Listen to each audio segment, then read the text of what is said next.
Thanks a lot for being here today. So today we welcome my wife, Anna, who has just finished her PhD in London after 4 years there. And so she defends, the defense is actually on Friday, so it's like her last rehearsal. So, I mean, she's French, but we're going to do it in English because she's used to it and to be in your conditions. And so, I really wanted you to see this work because I think that it's a great example of what we try to achieve with Louis, and more generally in Axis 2, around shape analysis and how generative models can be used for fundamental medicine and biology. Thank you. So let me start and let me present this PhD project about how we can use geometry and topology to understand vascular pattern, especially in the context of cancer. And the type of cancer that is interesting for me during my project was acute myeloid leukemia. So if it works, and it doesn't work, so let me try on my computer then. This is annoying. You can click. Attends. En fait, ça n'arrive même plus à sortir de son écran. Ouais. Il est où le boîtier? Non, c'est le son. No. Ouais, tu appuies sur le petit. Okay, to give you a bit of context, so what is acute myeloid leukemia? It's type of cancer of the blood system where typically characterized by the fact that your tissues are wholly infiltrated by a lot of dysfunctional hematopoietic cells. So at the origin, you have a lot of mutations accumulated in HSCs, which are hematopoietic stem cells, and they are at the top of a blood system hierarchy. And so when they differentiate, they give rise to everything, red blood cells, white blood cells, but everything is dysfunctional because of these mutations at the origin. And typically, you have high clonal heterogeneity, you have complex interactions with the bone marrow where you have all types of cells that are hosting this kind of HSCs, and everything is disrupted during acute myeloid leukemia. A big problem is that these kind of cancer cells are hijacking the niches normally reserved for HSCs in favor of their own proliferation, and it contributes to drug resistance or relapse after therapy. So it's really bad news, medically speaking. Today, we lack a global picture of how acute myeloid leukemia interacts with the bone marrow system, and especially my role here was to understand how it interacts with the vascular niche, how it will disrupt the vascular morphology.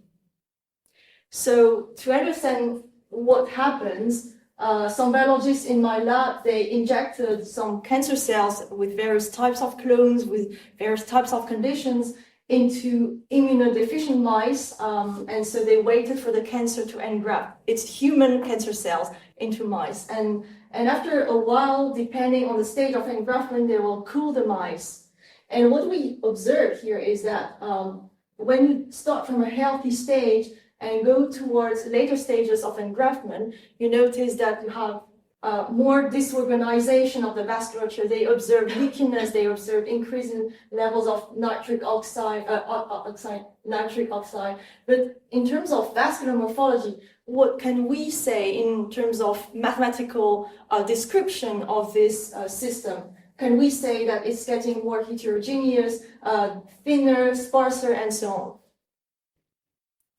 More generally speaking, I'm also interested in various types of data involving this kind of wavy membranous tubular surfaces. So you already saw these bone marrow vessels are very strange looking spongy structures, but you also have the trabecular bone, which is a mixture of plates, rods. You also have the endoplasmic reticulum, which is a mixture, intermediate transition between sheets and tubules. And what is really interesting is actually everything can fit, I think, into the same family. It's just not the same shape, but in the end, everything that you see here can fit into the same continuum of shapes. How can we do this?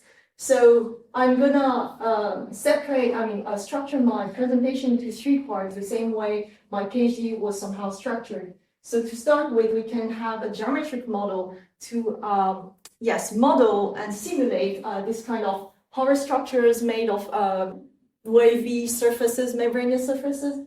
And then how can we put objective numbers to describe these longitudinal data? Imagine you have a degradation of the vascular morphology. How can we objectively help the biologist put some numbers or mathematical concepts to describe this evolution? And this is thanks to topology, especially one major tool in topological data analysis, which is persistent homology, as well as Morse theory from differential topology. And the third aspect, of course, kind of one of the most important, is the data. How can we manipulate the data, extract something that we can then either model or quantify? So the geometric model, I named it curvatubes to play with the word curvatures. At the heart of this model is the notion of curviness of a surface. So you can see here some various 3D printed objects based on these simulations. And actually, you can see that you can achieve quite various structures, right? As I was saying, everything is playing about the notion of curvature of a surface.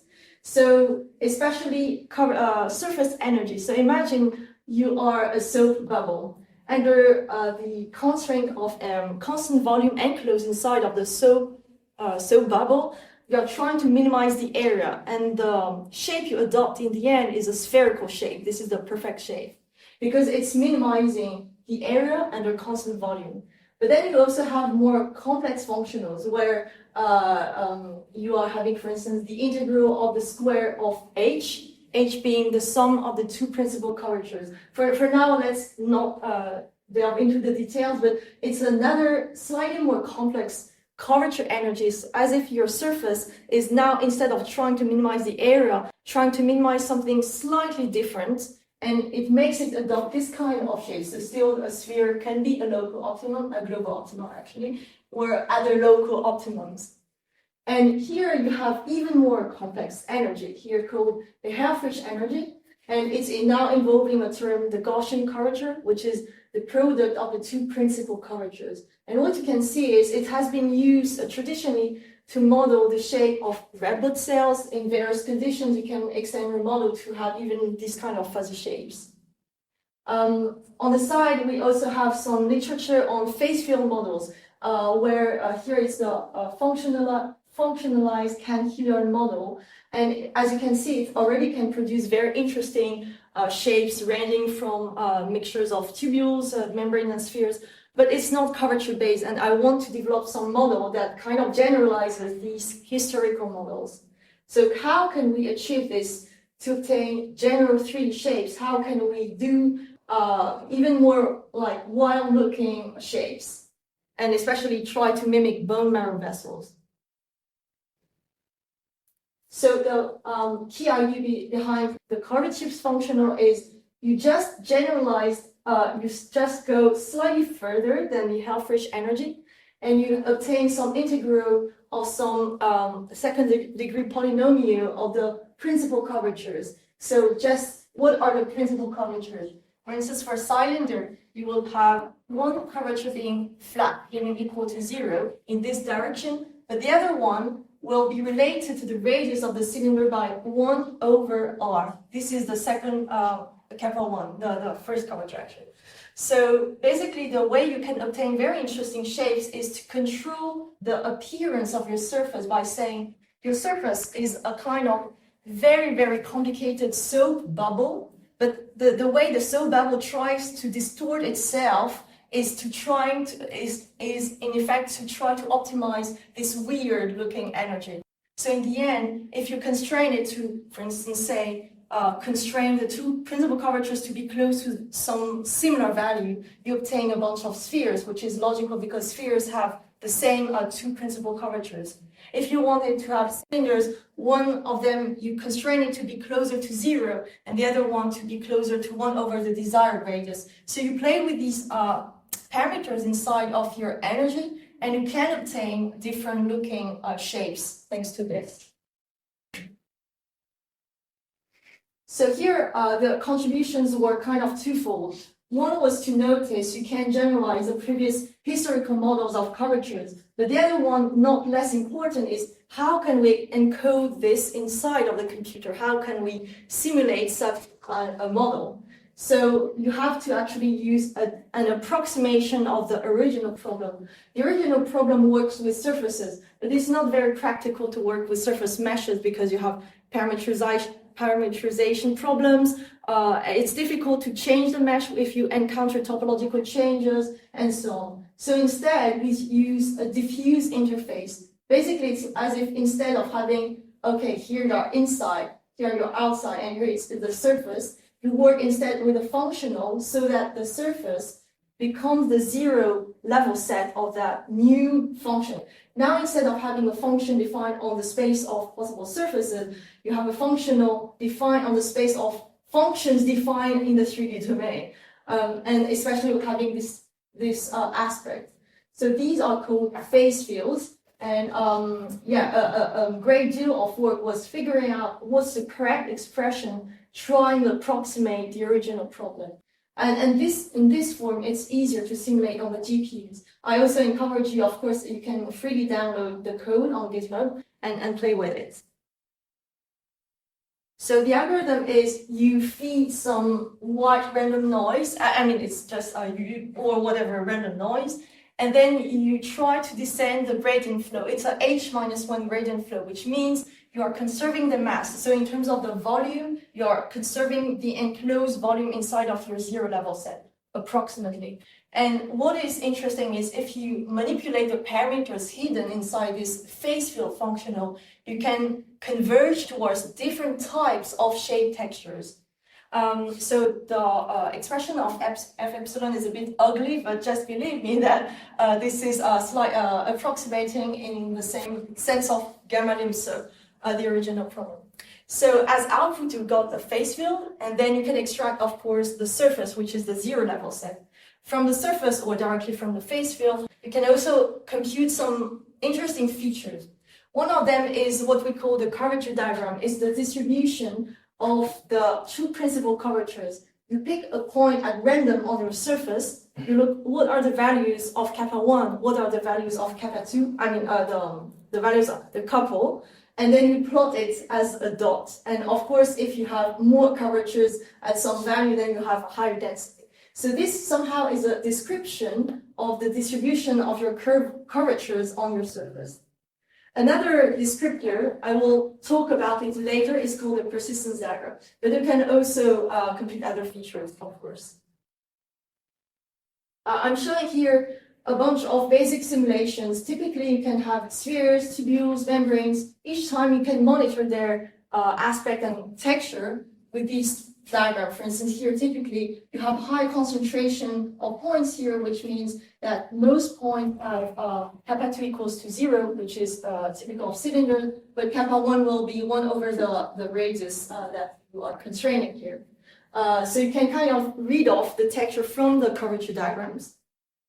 You can also obtain even more interesting complex shape textures. For instance, some of them even have many layers of texture. If you zoom in closely, you see, okay, it's a bunch of maybe holes or cavities. But if you zoom slightly out, you notice that it's a kind of meta texture, like the way these bunch of holes are glued together in itself is also kind of pattern in itself. So here the same, you've got, okay, if you zoom in, you have holes, but if you zoom out, you can see kind of interesting structures happening.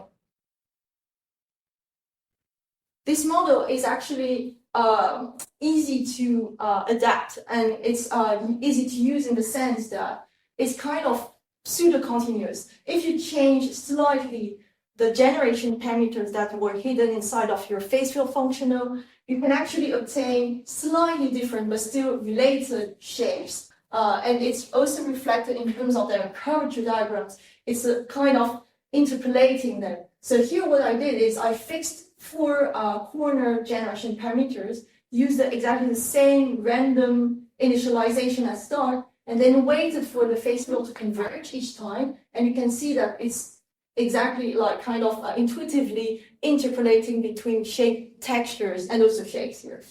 Yes. Here I'm showing an atlas of shape textures. How I did it is each point represents a shape. Here there are 1,000 of these shapes, and you can see that the vast majority of these shape textures is occupied by the family of tubules. In the central part, you also have membranes, you also have spheres or disconnected elements. You can have very, very disparate ways to obtain these kind of shapes. It's a UMAP representation based on a metric where I computed the pairwise Wasserstein distances between the curvature diagrams. By the way, using JONGOS. Okay, so let's move on to the second part, where now that we know how we can simulate, model, include all this huge family of porous surfaces into the same framework, how can we now put numbers on them, quantify them objectively? Because me as a mathematician in the biology lab, I have to contribute in helping to describe objectively what's happening in terms of cancer data.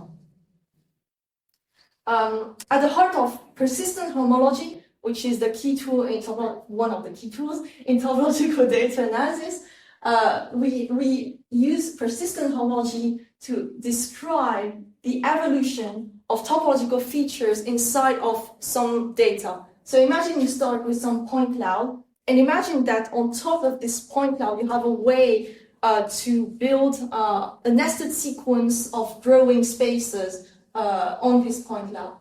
I mean by this that you start with a point cloud without edges, and then little by little you add some edges, you add some triangles that fill some of the edges, and in the end everything is filled out, and you can keep track of how the k-dimensional holes in your data are evolving by keeping record of their birth time and death time. So for instance, if you look here at C, you are nearly just before the birth of a new loop. If you add this edge, then you will obtain a loop. But the loop then dies before step E. So that's exactly what we can see here. It's just before this birth, but it dies just before E. So this is a long bar because it's a long-lived feature. It's a significant feature. PHK meaning k-dimensional holes, and so KH0 will measure components, KH1 cycles, and KH2 cavities. So inspired by this, how can we use persistent homology or such family of methods to quantify surfaces like bone marrow vessels? How can we use it? So you start with a 3D shape. We can use what we call sign distance persistent homology. So we start with a 3D shape, then a binary segmentation in 3D spaces, just a 3D slide. Then you convert this to sign distance field. What it means is you have your 3D space. To each point in your 3D space, you assign a value which is equal to the distance to the surface. But the distance you affect a negative sign if you're located in kind of the lumen of the vascular shape, but a positive sign if you're located outside of the vascular shape.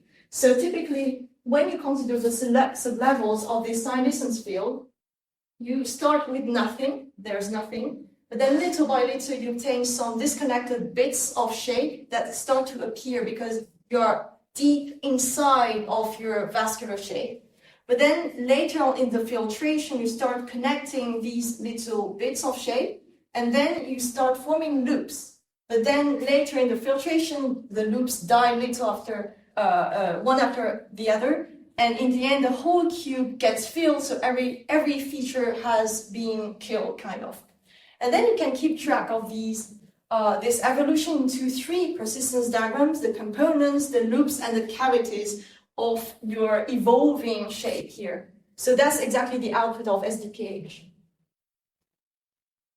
To give you a few examples on 5 synthetic shapes, what you can see is that by the eye, it's quite difficult to, describe what's happening, especially how can we differentiate. We can say things on this, right? But it's difficult. But the diagrams can easily, at least mathematically speaking, they easily find differences between these shapes. And so now a key point is, how can I interpret these diagrams, because it's a bit useless to say, hey, biologists or medical doctors, here is the diagram, I just go. No, of course, you have to put a lot of work and effort to understand why does it behave like this, why this shape makes this, or that shape makes this.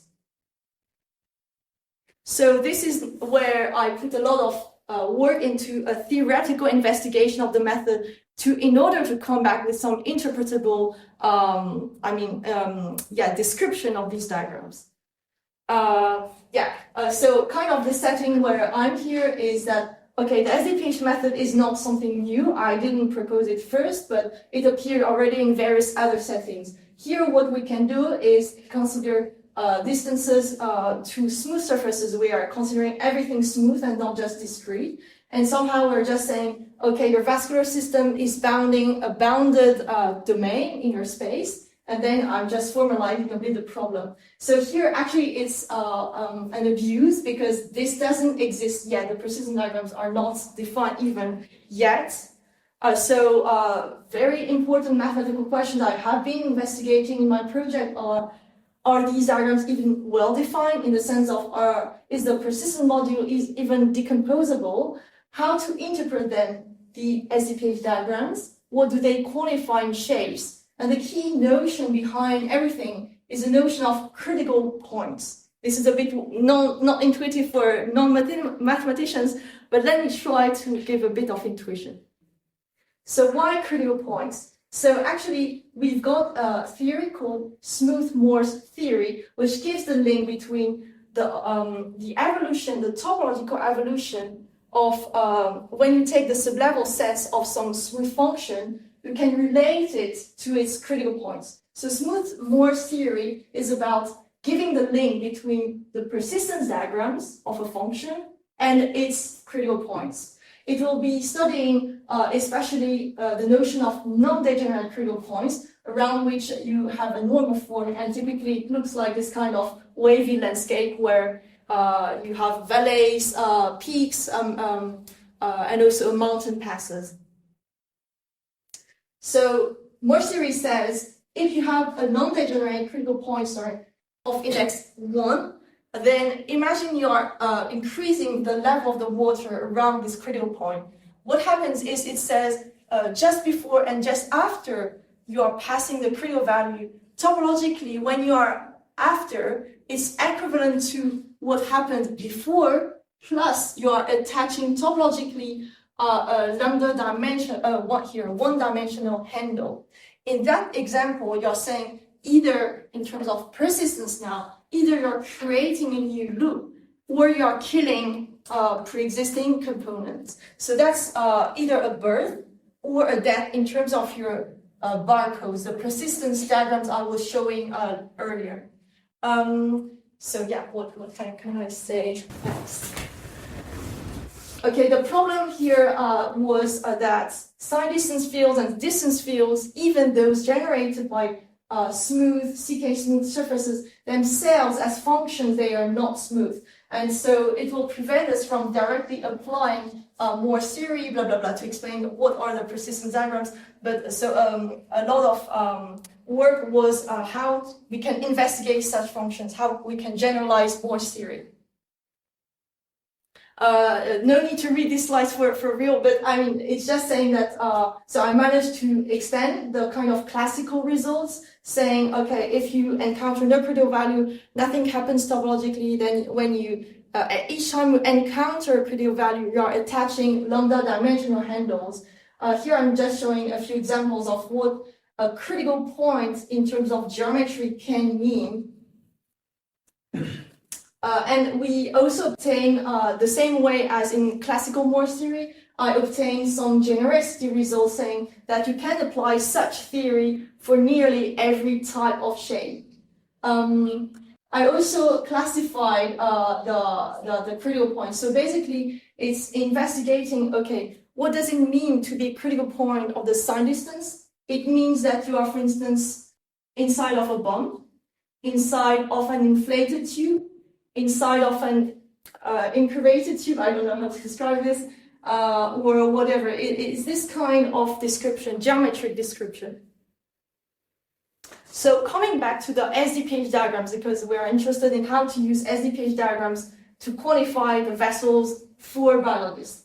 So coming back to this, we also have a kind of description, theoretical description of what it should look like. What it should look like is 3 diagrams, and then a bunch of birth points inside of these diagrams. So each time the abscissa is the birth time, the ordinate is the death time. So you have a bunch of points dispersed throughout these regions, and we know exactly what kind of criticality they represent. But of course, coming back to the biologists, it's a bit like better if I can give some visuals. So just in comparison to the previous and now, so you can see actually each birth death time here, each dot represents actually a pairing between a creator critical point and a destroyer critical point. It's just that, for instance, each point here in the quadrant number 4 is a pairing between this kind of pinching in your tubes and this kind of void around your loop size, around your loops in your vascular system. So somehow, for instance, you can count the number of points. It will give you exactly the genus, which is the number of loops inside of your system. If you count the number of points here, you're counting the number of disconnected components inside of your system, which for vessels should generally be just 1 or maybe maximum 2, but but actually you can read many other morphological features from the SDPH diagrams. For instance, you can be interested in the notion of sparsity of your vascular system. You can count kind of the number of virtual bubbles that it finds when it tries to do the filtration, or you can be interested in how undulating your tubes are. If you have a lot of points doing that, here and there, then it means you have wild oscillations in the thickness of your tubes. So the take-home message is really pH describes your shapes using pairings of critical points, and the patterns, the patterns of association between creator and destroyer critical points, this is the way you can quantify the texture of shapes. So one single point in the diagram equals 2 critical points in the shape. Each critical point carries a value, which is a critical size. So sort of physically it means it gives you a measurement of the diameter of your vessels, for instance, or a measurement of the voids in your loops. So no need to use any ruler to measure this. It's automatically collecting all these physical sizes in your network. Yes. To give a few examples, in the red quadrant, so if you remember, I was showing this red quadrant here, number 4.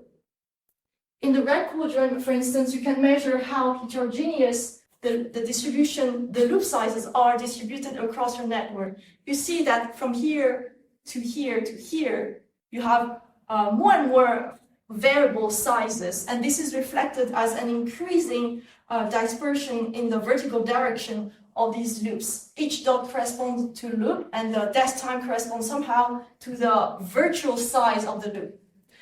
This is also illustrated with each time a birth-death dot is a pairing between a blue creator critical point and a red killer critical point. And you can see if you have different loop sizes, then it's pairing, the pairing will be reflected here.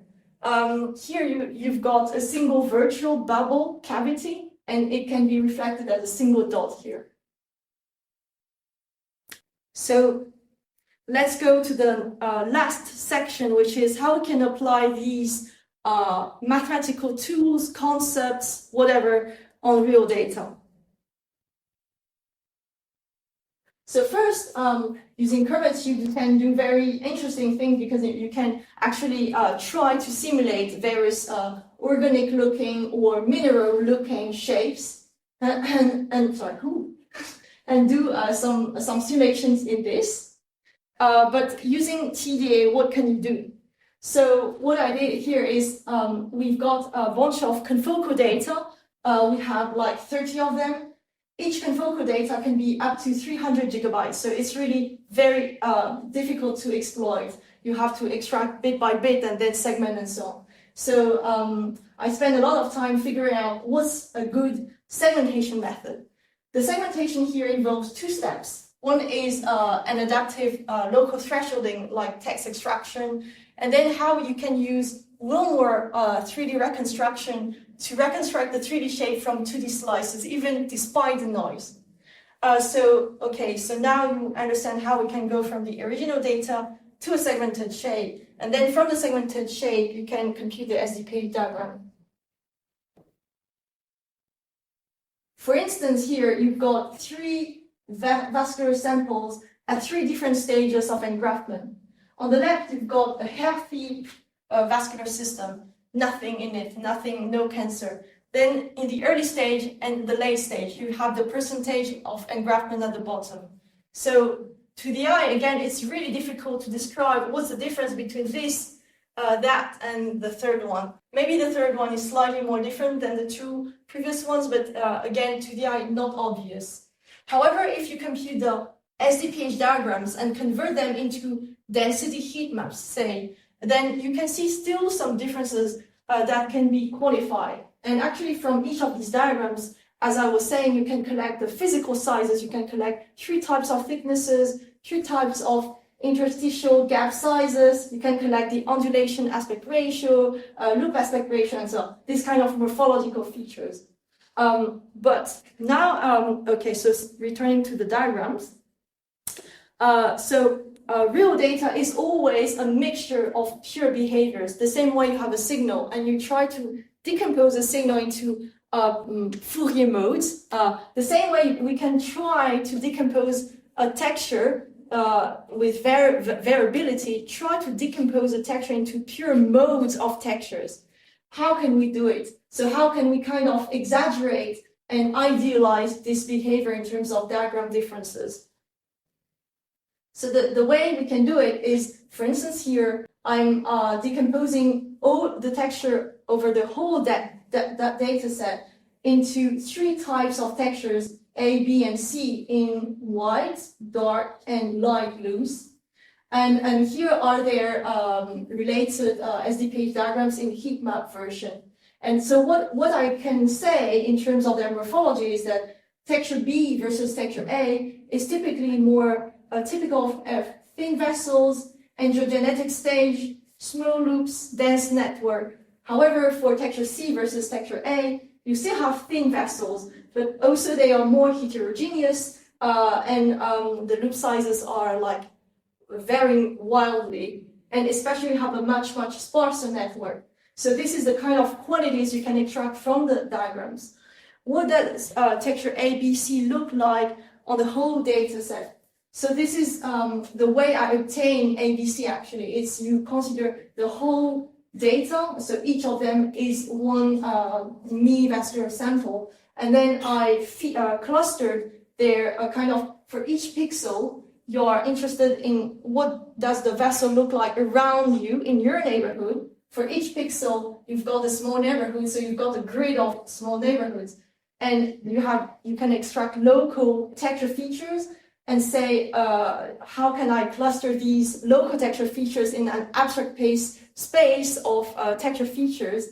And based on this abstract space clustering, you map it back onto the spatial location, and that's exactly what you can see. So what you can see is that most healthy bones are majoritarily composed of texture A. Then in the early stage, it's majoritarily by texture B. In the later stage, it's more like a balanced mixture of A, B, and C. And you can also represent it like just for illustration purpose and to understand using like PCA on these texture composition vectors. You can obtain this visualization where you can see kind of at least distinguishing three groupings. Of course, we can refine it, and maybe we can imagine a kind of trajectory in the space of possible representations. And a final question is, how can we then use the curvatubes model to try to achieve realistically the kind of shapes you obtain in the bone marrow vessels? So what I did here is I used Bayesian optimization to try to fit calibrate the parameters hidden inside the curvatubes model, one parameter gives rise to a texture. So how can we reverse engineering kind of natural shapes based on their SDPH diagrams and try to somehow guess what was a synotic shape representing texture A, B, and C. So this is the result. Of course, their actual diagrams are not really so much looking like texture A, B, and C, but already it's a first tentative towards that direction.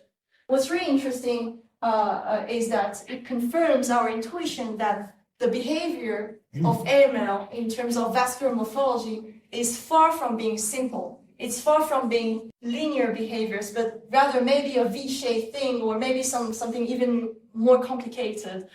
So typically, if you start with healthy vessels looking like thick, fat, generous tubules, then it gets very, very thin, very dense and tortuous. And then in the later stage, it gets much sparser, and you can observe some places where it's very thick, but suddenly it gets much thinner, like a pinching of the tubes. And it somehow correlates with their biological observation that vascular system is much more leaky in the later stage of engraftment.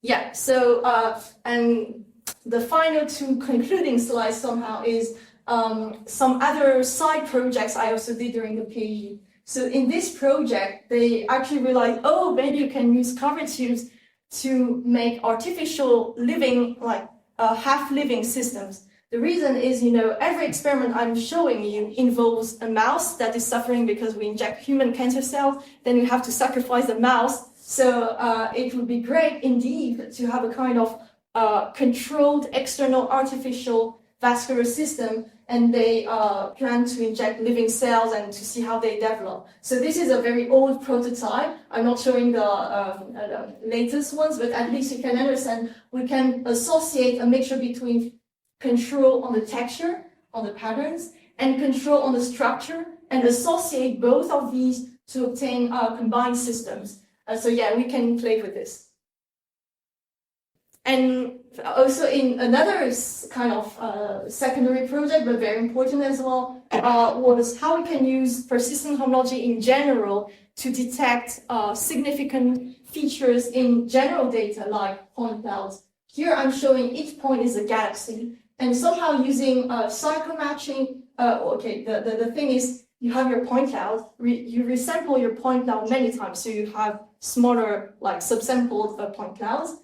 And then you're trying to detect how many times cycles that are formed because of persistence in your point clouds reappear from sampling to sampling. Because if they reappear a lot of times, and if the quality of the match between cycles of these resamplings is high, it means that maybe you touch something very important. Maybe you touch some cycle that is indeed has high significance. So this is exactly what we call the cycle-matching method, as well as the prevalence of a cycle. So you can extract, for instance, from a bunch of points, if you are not able to segment your shapes correctly, you can at least sample a lot of points and still extract some graph structure from it.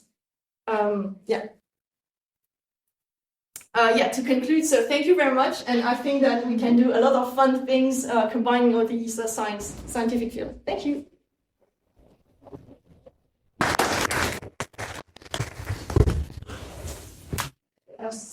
Thank you for explaining such a complex mathematical development for us here, for some of us who are not in this field. You made a real effort for us to understand how, and I want to thank you, because sometimes we have presentation after the first slide, we are completely lost. And we really you gave us a really insight about how you do that. Thank you very much. I would like to know, so you are working in cancer, and can you brief us, as a lot of people here are in public health specialties, how you think in the future those methods will help in cancer treatment for new molecules or radiology treatments, etc.? Oh, wow. Okay, so I can just say in general, this family of methods, so topological data analysis and geometry, these represent a family of methods and tools that are especially suited to exploit structure in your data. Okay, maybe with what we call knowledge graphs, I'm not really familiar with them, but normally they should be able to concisely, for instance, summarize a very complex, wild, huge data set.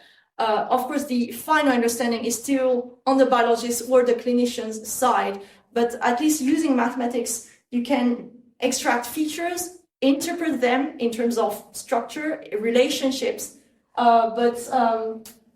if you ask more particularly, for instance, in this types of project, leukemia, let's say, we can imagine this thing, for instance. So we can imagine that if we had more and more data, because here we have only 27, which is quite small, but if we had, let's say, even 100 or even a few hundreds, we can systematically explore how, if you cool mice at different stage of engraftment and you regularly distribute these cooling times, and then you observe how then can vascular morphology conversely predict the stage of the mouse. You could, I don't know, imagine you see the diagram and then you can conversely say, okay, I think the mice have such and such stage of engraftment. What you can also do clearly, but you don't have enough data, is combine the spatial understanding to the temporal understanding. So the thing is, we have some intuition that the cancer should start at least the femur at the level of the knee, but then propagate towards the longer diaphysis. But however, is this true? We don't really know yet. We could typically test this kind of assumptions if we had more data and we were, because we are doing spatial decomposition, so we can study how it propagates. This is a kind of thing in this project, but that's my answer. And maybe one note, that's why I really wanted to show you this work, is that because it's actually very original in the field of 3D shape analysis. I think something which is much more mainstream is what we do, with Stephanie, is like everything where you have a heart and then you deform it. But, working with shape textures, it's something which has always been considered like an open field because it's much harder to describe mathematically. And the thing is that, it's kind of one of the big questions in shape analysis. I mean, it's the book that we like to cite is from the 1930s, 1940s, like on shapes, on growth and forms. Like, why do we have those super complex shapes within our bones when it's clear that, they are not explicitly encoded in the DNA? And the thing is that here, a key property of your model is that first, it's pretty simple and it's local. In the sense that basically you do not describe explicitly, I want so many loops. You just say, it's like a soap bubble, and locally, each part of the soap bubble just wants to have this mix of curvatures. And I think that this you can imagine, maybe it's not actually what happens, but you can imagine that biologically at the cellular level, you have, I don't know, like a collagen or... Actually, it's for the Helfrich model, this is somehow what happens because the model, the Helfrich one, which is a slightly more basic, but still more complex than area, that model can also be expressed as a kind of mean field limit of when you have an assembly of molecules, proteins, and lipids in your biomembrane, and they computed it and said, okay, actually the model is a kind of limiting view of that elementary energetic view, So actually it could be that the vessels actually do respect that. I mean, it's not forbidding it. Yeah. I imagine that you can have images from after getting an anti-cancer targeted molecule, for example. Yes, exactly. And then maybe predicting that some shapes will be more inclined, that the mass will be decreased, and some shapes will not allow the mass to move. So maybe it can be predictive to the fact to be more sensitive to this targeted molecule or not, with other type of data. I think that we can imagine that, like you said, it's not encoded in the DNA, but maybe some shapes allow the targeted molecule to get access to it and reduce the mass. Yeah. And some shapes will not. So no need to treat those patients with those targeted molecules, just move on to another one. So I think having those images with how it interacts within the shape and the molecules against the cancer. I think there's stuff maybe, I don't know. I'm just wondering. Absolutely. We can, at least for sure, this gives you like monitor descriptions. And from that, you can, of course, associate it to predictive tasks or whatever. Yeah. You can combine it to other machine learning pipelines. Yeah.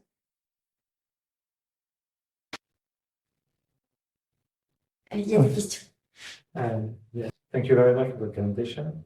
I have questions about the curvature model and more precisely the optimization problem. So my first question is that how confident are you in the fact that the curvature diagram and maybe also persistence diagrams are invariant in the sense that if you apply again your generative algorithm with another initialization, do you obtain the same curvature and persistence in terms of association distance? Do you have a result about that or empirical? So your question absolutely nailed it. So yeah, the key point, I forgot to insert that slide, actually, I just realized. But yeah, the notion of texture, I conjecture it to be equivalently given by the set of parameters or the curvature diagram or the persistence diagram. But of course, one single shape, if you do something slightly geometrically different but sharing the same texture, what I observe empirically is that they do look indeed extremely close. Let me just give you an example. This was a hidden slide, but here I'm having 5 synthetic shapes generated with exactly the same parameters. Of course, their diagrams is mathematically not equal, not identical, but what we can conjecture if you increase the simulation domain to infinity, somehow the diagrams converge to a kind of limit distribution of birth-death points, or what I think should be something like that. But clearly, if you look by eye, okay, you can find differences, but still much less, say, than compared to this kind of other shape textures. So yeah, I didn't investigate, but clearly this is absolutely the next step. How can we relate all these objects together? Curvatures, topology, and generation parameters. Yeah. And another question related to that. So you presented a continuum of parameters, and yes. we saw that we can visualize that when you have a continuum of parameters, you have the same continuum of shapes. Maybe the one with the 4. This one, Yeah, this one. Does it make sense, for example, to look if I start my optimization not from a random space, but for example, from a shape which was generated with some parameter, and then apply the optimization task with other parameter? Exactly, yeah. Is there a sense to look at the intermediate steps? You're redoing my PhD, that's so great. So actually, exactly that kind of question. So here I didn't use it, but clearly you can initialize your face value at the converged version of some slightly different parameter and update it with the new parameters. You can do it. So kind of to mimic a biological evolution, but now for real, not like in an abstract sense. The only thing I noticed is in practice, sometimes if you change the parameters a bit too wildly, too abruptly, it's kind of stuck a bit, the convergence, like it's like hesitating and it's like, stuck here and wouldn't really move. I don't know why. So in practice, if you want to just purely generate things abstractly, you have to re-knock the initialization. But clearly, another direction would be how to actually model a real biological change, not just mathematical change. So now in the optimization, you have something maybe that prevents to change too hardly the shape, and so at some point it will stay in one. So it will not like go from one shape to something completely random and go again. Yes.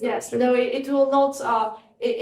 It's not that easy to like, oh yeah, let's explode myself and reconstitute another shape. It's like a bit, when it's already converged, it's a bit more difficult to move. Yeah. Okay, so maybe it's interesting for biological interpretation. Yeah, maybe. Yeah, yeah. Yeah, maybe.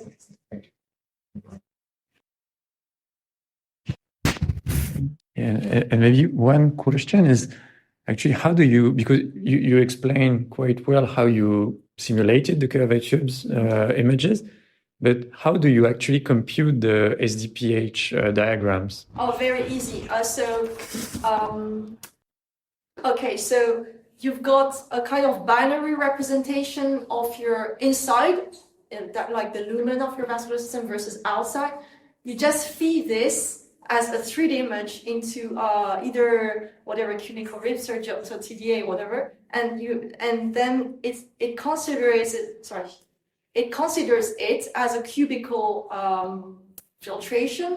A cubicle means like you're just manipulating elementary cubes like pixels, voxels, and then adding it bit by bit, it computes the topological changes. So from my viewpoint, it's just feeding it to the cubical rib circuit. Okay, and from what I remember, you told me that there's a trade-off that some implementations are very fast to give you the persistence diagram, but if you want to get the actual locations of the loops, it's much more expensive. No.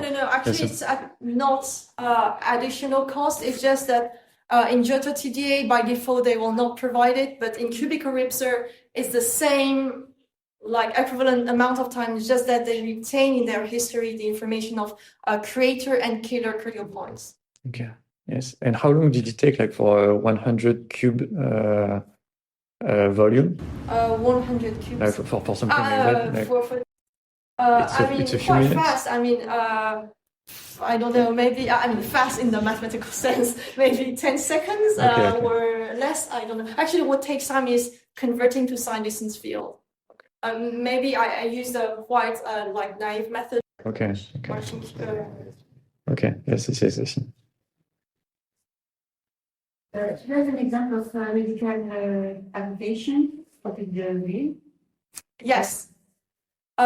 For medical applications, except for me, because it's already kind of medical application, I understand it's not like already the actual patient's outcome or their. I mean, not in a medical publication, but a medical publication.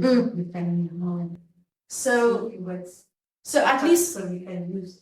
Yeah, the way we can use it, for instance, is imagine you're comparing two types of clones. Like, because they injected some are cell lines, some are patient cells, but typically patient cells have are a mixture of different types of clones, and it's very difficult to have control on them. But clearly, we can try to see, are different clones affecting the bone marrow vascular system the same way? That's typically the kind of question we can do. But I don't really know what we can invent as maybe a medicine or it's not like that. You just can see if a targeted molecule is efficient or not. Is efficient. Yeah. When you take if you have a cancer of bone marrow, so if you have images over the time with or without treatment, you can see and stratify which kind of shapes are more sensitive to that treatment or not. I'm saying, you tell me. Exactly, yeah. You can compare the healthy stage versus your renormalized stage after having the drug, maybe. So you can have the clinical variable that we all use here, and then you can have those more molecular type of variables associated to the shape. But my question was more: is it already published? No. The data here are typically this part has not yet been published, but we are in the process of writing it. But the methodology has been already presented mathematically. Yeah.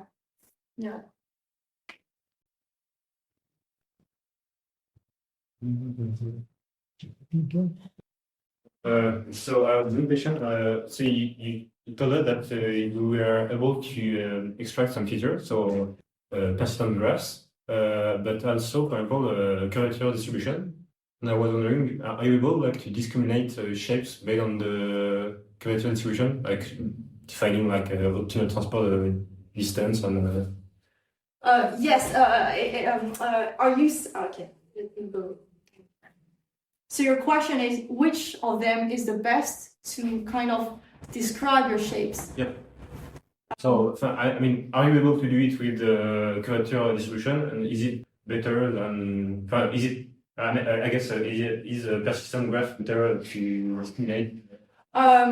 So for general shapes are not smooth. So for instance, the precision diagrams, you can always compute them if you've got like a bunch of points or as here like white, black pixels.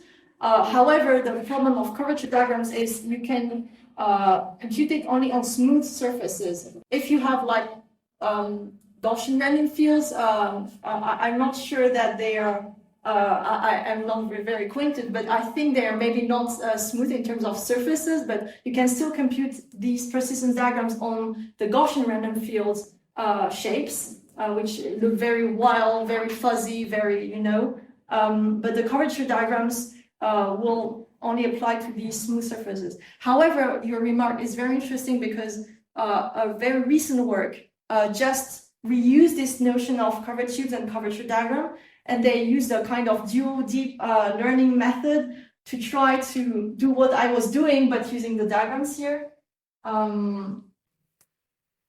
What I was trying to do is try to fit the model based on this feature, and they said the reverse, try to fit the model based on the curvature diagrams, and they managed to do it using some deep learning things. I still have to read their paper, but it works. Their method, I'm sure, works better than mine, but I think in general the diagrams both are texture quantificators. I don't know which one is better, but interestingly, if you look at the diagrams of similar textures, so you use the same generation parameter but different noisy initializations, the diagrams you obtain are very, very similar. I've got an example here, actually.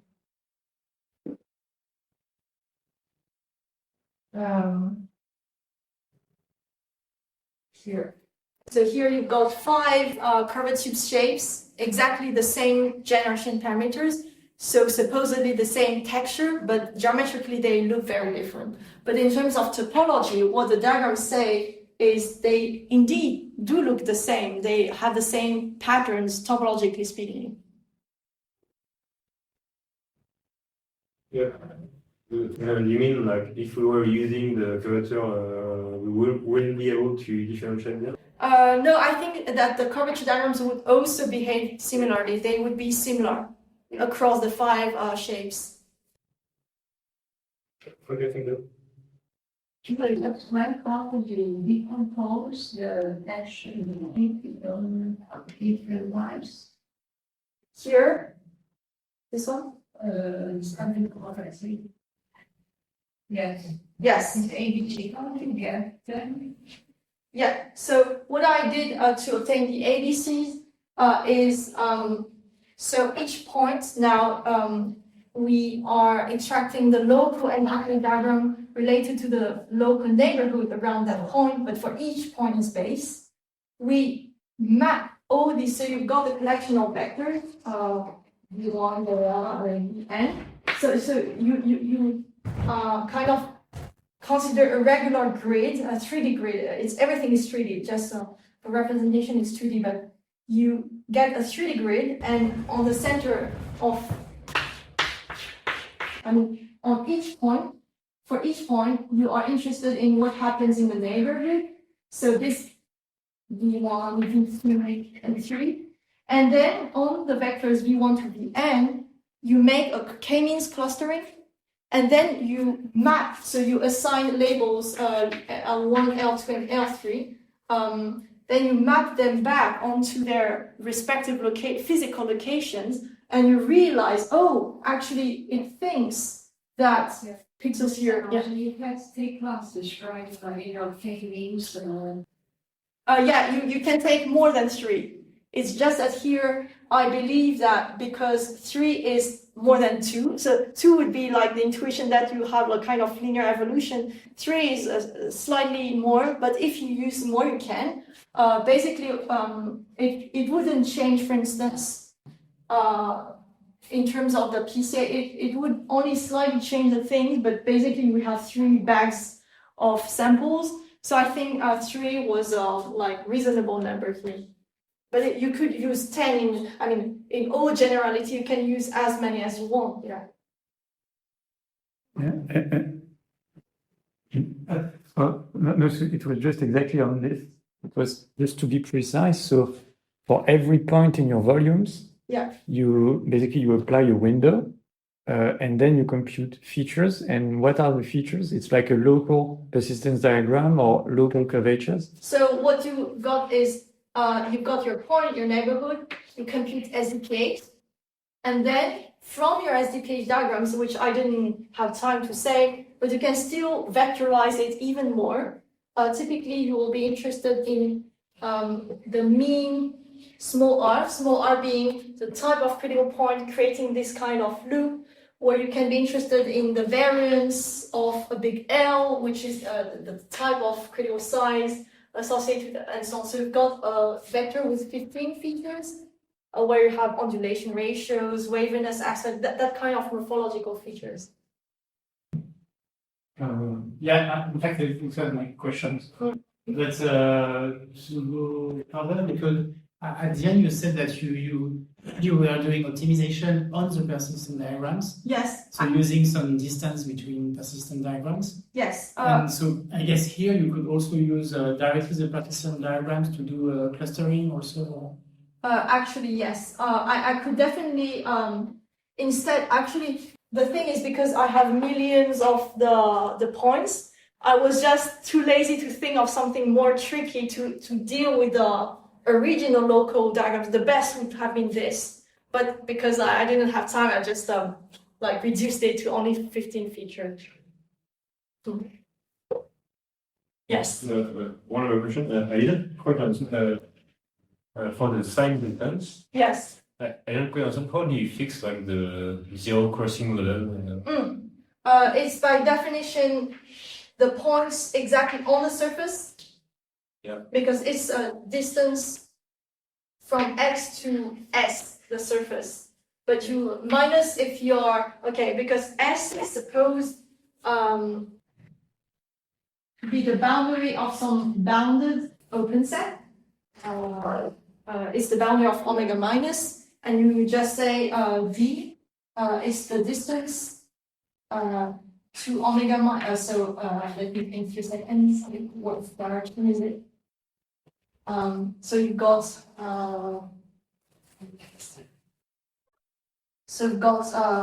say omega minus, omega plus, and S being the boundary, and then it's just that you are considering this distance to omega minus.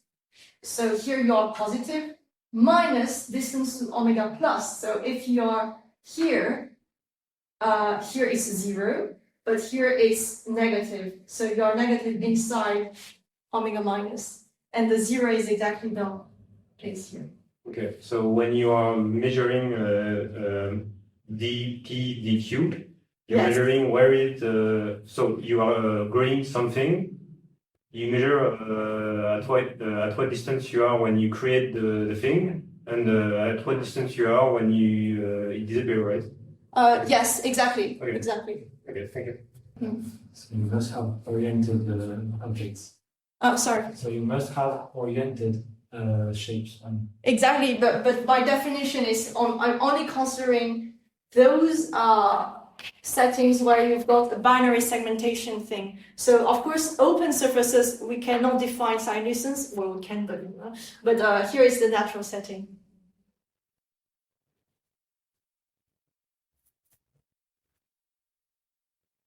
Right, and if I remember correctly, basically because you spent a lot of time generalizing more theory to those sign distance functions, but you told me that if you hadn't bothered with the sign thing, it would have been much easier.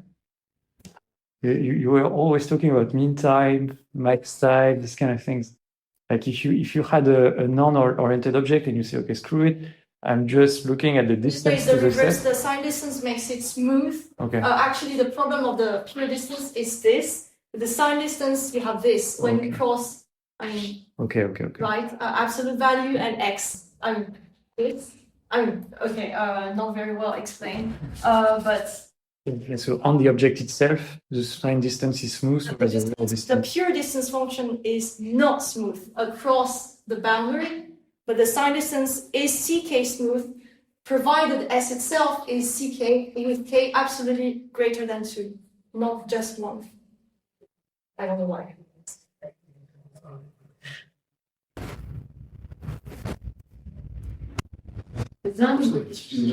Moi, j'ai pas de questions.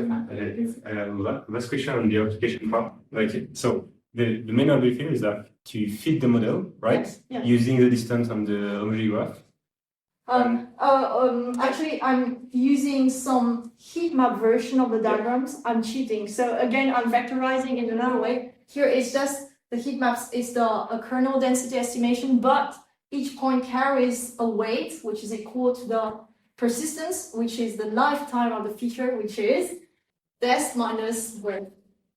This is the weight for each point. So you've got direct masses. And yeah, that's the difference. And so the metric, I'm not exactly working with metrics of the diagrams, but with the heat map diagrams, which is just L2, for instance, very easy. So once you have the hyperparameters,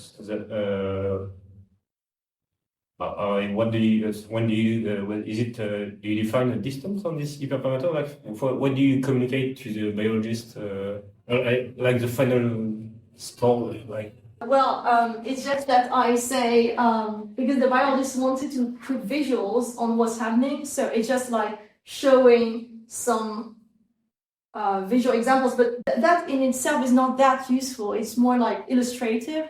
But what is really useful is when I collect from the diagrams, I collect the histograms of sizes, and this is the difference between step 1 and 3.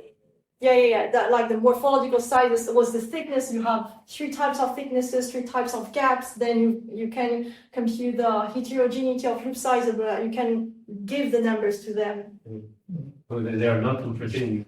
I mean, they do. It's them who ask me. They want to see like a synetic example, like a canonical synetic example representing these diagrams. Yes, and maybe as a remark is that. My understanding is that some of the biologists at the Crick Institute, they were very interested in having, this automated tool that kind of just computes statistics, automatic statistics on the size of the groups. But for them, it's already a big progress, a bit like, when you can do an atlas registration and you automatically compute the volume of a tumor, it's already a big progress, because what people do when they don't have advanced mathematical tools is that they just scroll until they find a good slice, and then they pick a length, and that's it.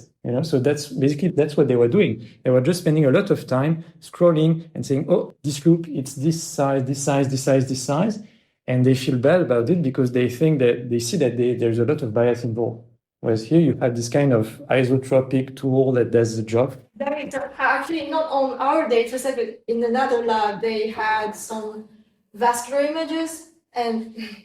They were interested in the sizes, and then what they would do is just arbitrarily, take a ruler and how many times you want to sample it, right? Or in which directions. At least the critical points mathematically break the tie, even if it's another biased way. I mean, everyone will be having a bias, of course, but for the same shape, mathematically, it will detect one critical point here. I guess one here, I guess one here, and one here, and so on. So it will be at least a single definition, even if, you can always say, well, then it means if you have a lot of undulations, you're measuring much more than a straight tube. Yes, but, everything has a bias.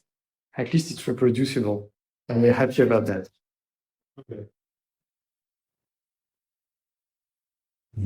Can you come back to the generation process? The generation process. Yes, you start with the white noise, then you flow something, and you will get some ambulance. Start from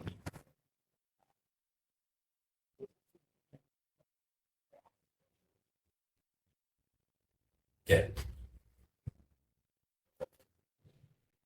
Okay, so basically, how we feel you only have on the base is. How I did it, or Yeah. how is it encoded? Yes. Okay. So first, where does it come from?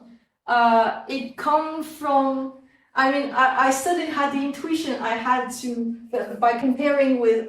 Okay, sorry. So for these classical functionals, they're classical phase field analogous formulas, and I studied them carefully, and I realized that they might fit in the general way to express this kind of functions using this kind of formula.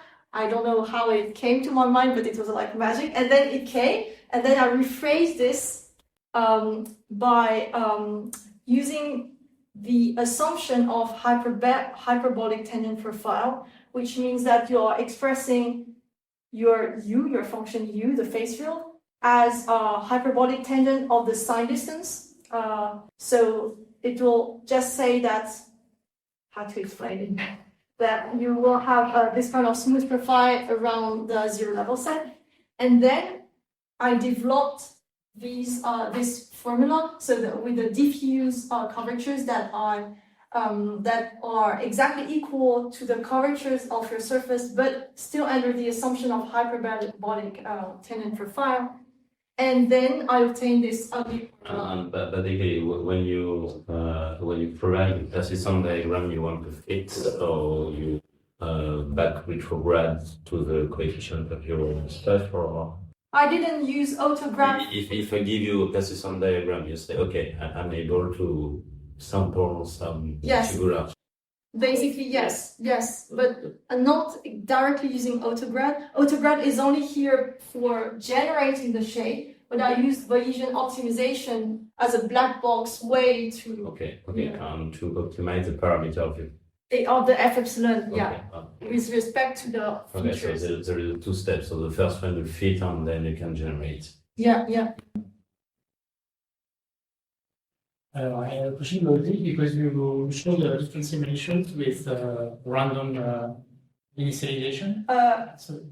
Which ones? Do you remember a few questions before? Yeah, so this one. Yeah.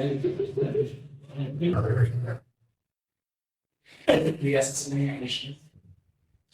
No, so my question is, in fact, there is a stochastic formulation from them. Yes, absolutely. But there is an instant to say. The thing is, can you repeat again? So my question, because with the gradient flow formula that you have during the previous slide, so you start with random noise. Yeah. So in fact, your process is random. Exactly, absolutely. And it does converge to what actually? Because it's what is the random process which is big? Actually, it's just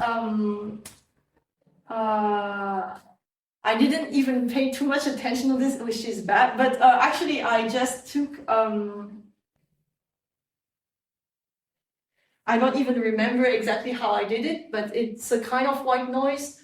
And on top of that, not directly on the phase field U, but on some other variable, because there is a trick where I'm representing U as the divergence of some other vector field, and the vector field itself is like a white noise initialization. But I'm a bit crap in probability and statistics, but I know that, definitely there should be some exploration to understand exactly, okay, this type of noise leads to that type of result. Yeah. Because in people who work on pictures, they use a lot probabilistic model. Yes. So I don't know. Yeah, I don't know actually, this area, but I think that I would be very eager if some person knowing more about probability, statistics, geometry can make it more rigorous. Well, but it works, right? Yeah.